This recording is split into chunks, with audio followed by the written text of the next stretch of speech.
வணக்கம். மாங்காய் ஊறுகாய் செய்ய போகிறேங்க. கிட்டத்தட்ட 4 கிலோ மாங்காய் வாங்கிட்டு வந்திருக்கேன். இப்போ இதை நல்லா கழுவி கிளியராக தொடச்சிட்டேன். ஒரு துளி எண்ணெய் தண்ணி கூட இல்லாமல் தொடச்சிட்டேங்க. இப்போ இதை குட்டி குட்டியாக நறுக்கி இப்போ நான் உப்பு கலக்க போகிறேன். என்னோடய ஸ்டைலில் இந்த மாங்காய் ஊறுகாய் எப்படி செய்கிறேன்னு பாருங்கள்.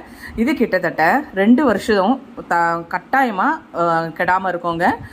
2 வருஷத்துக்கு மேலேயே கூட இருக்கும். பட் நாங்கள் 2 வருஷத்துக்குள்ளே அந்த ஊறுகாவை காலி பண்ணிவிடுவோம். ஸோ அதனால் எனக்கு தெரிஞ்சு 2 வருஷம் கம்பல்சரி நல்லாயிருக்கும். அதை தாண்டியும் நல்லாயிருக்கும். என்னோடய ஸ்டைலில் செய்கிறேன், ட்ரை பண்ணி பாருங்கள். இப்போ இதை நான் நறுக்கிடுறேன். அவ்வளோதாங்க, மாங்காய்லாம் கட் பண்ணி வச்சுட்டேன். இப்போது இந்த கொஞ்ச நேரம் காத்தாட வச்சுருக்கேன். இதில் இருக்கிற ஈரெல்லாம் காயட்டும். இப்போ இதுக்கு தேவையான மசாலா பொடியெல்லாம் ரெடி பண்ணிடலாங்க. 75 கிராம் கடுகு ட்ரை ரோஸ்ட் பண்ணிக்கிறேங்க. இதை பொடி பண்ணி இந்த மாங்காயில் சேர்த்துக்கலாம். கட் பண்ணி வச்ச மாங்காயில் வறுத்தாச்சுங்க. இப்போ இதை வேற ஒரு பிளேட்டில் மாற்றி வச்சுக்கலாம்.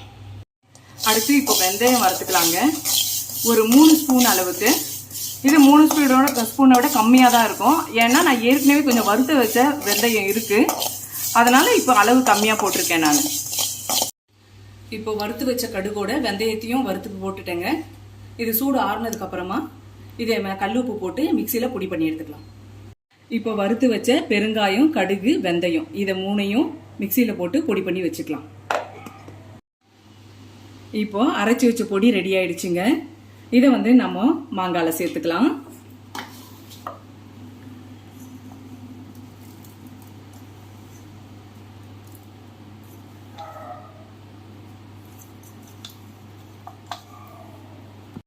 இப்போ 3 கைப்பிடி அளவுக்கு கல்லுப்பு போட்டுக்கிட்டேங்க. இதையும் மிக்சியில் போட்டு பொடி பண்ணிக்கலாம்.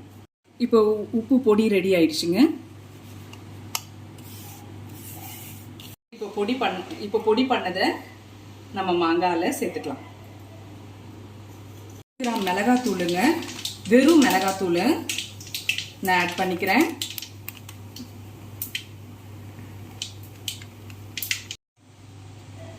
ஒரு சின்ன துண்டு பெருங்காயம் சேர்த்துக்கிறேங்க. அதையும் வறுத்து எடுத்துக்கலாங்க. நான் 1/2 லிட்டர் நல்லெண்ணெய் வாங்கினேன். அதில் 3/4 பாகம் ஊற்றுறேங்க. உப்பை இப்போ மாங்காயில் போட்டுட்டேங்க. அதுக்குள்ளேயே நமக்கு இங்கே எண்ணெய் காஞ்சிருச்சுங்க. இப்போ எண்ணெய் காஞ்சி ரெடியாக இருக்குது. அதில் கொஞ்சமாக கடுகு போட்டு தாளிச்சிக்கலாம். எண்ணெய் நல்லாவே காஞ்சிருச்சுங்க. இப்போ தேவையான அளவுக்கு கடுகு போட்டு தாளிச்சு உடனே ஸ்டவ் ஆஃப் பண்ணிடலாம். ஏன்னா எண்ணெய் காஞ்சி ரெடியாக இருக்குது.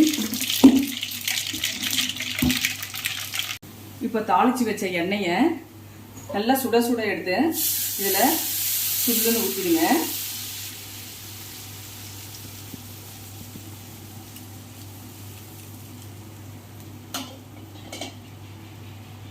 இப்போ எல்லாத்தையும் நல்லா கலரி கொடுங்க.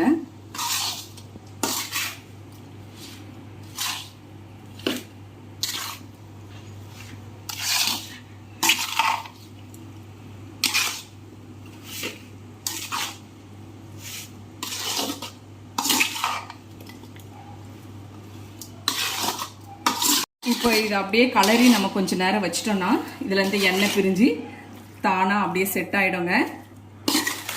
அதுக்கப்புறமா இதை நம்ம ஒரு ஜாரில் மாற்றிக்கலாம். ஊறுகாவை பொறுத்த வரைக்கும் பாத்திரத்துங்களில் செய்யக்கூடாது. கண்ணாடி பாட்டில் இல்லைன்னா பீங்கானில் செய்யணும்னு சொல்லுவாங்க. இப்போ எனக்கு கலரி கொடுக்குற அளவுக்கு பெரிய பாத்திரம் இல்லைங்க. அதனால் நான் இந்த பாத்திரத்தில் பண்ணிகிட்ருக்கேன். நான் இம்மீடியட்டாக இதை நான் ஜாருக்கு மாற்றிடுவேன். அவ்வளோதாங்க, ஊறுகாய் பாருங்கள், எண்ணெய் நல்லா பிரிஞ்சு வந்துருச்சு.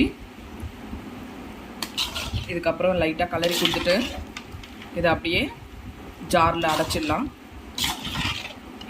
ஜாடியில் அடைச்சிடலாம்.